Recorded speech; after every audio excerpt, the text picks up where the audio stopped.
আজ হাজব্যান্ড হঠাৎ করেই দিল সারপ্রাইজ গিফট।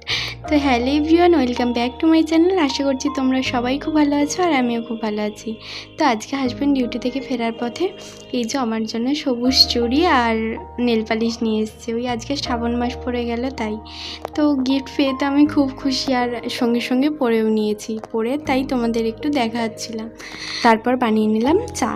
তো চা নিয়ে আজকে বসলাম একটু ব্যালকনিতে বসলাম বলতে আজকে এই মেঝেতে বসলাম। এই প্রথমবার একটু মেঝেতে বসেই দুজনে সময় কাটালাম। আর এই গাছপালার মধ্যে সময় কাটাতে না খুব ভালো লাগছিল, মনটা একটা আলাদা রকমই শান্তি কাজ করছিল। তো তারপর একটু সন্ধ্যেটাও দেখিয়ে নিলাম।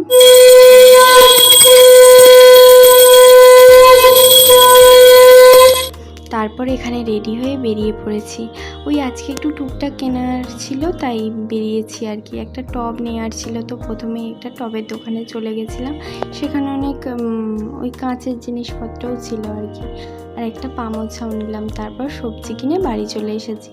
আর আজকে বাড়ি ফিরতে অনেকটাই লেট হয়ে গেছিলো, তাই আর কোনো দিকে না তাকিয়ে ড্রেসটা চেঞ্জ করে সোজা ঢুকে গেছি রান্নাঘরে।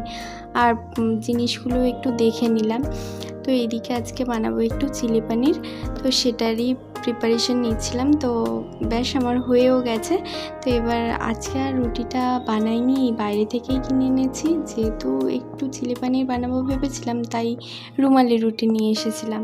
তো এটা দিয়েই ডিনারটা কমপ্লিট করে নিলাম।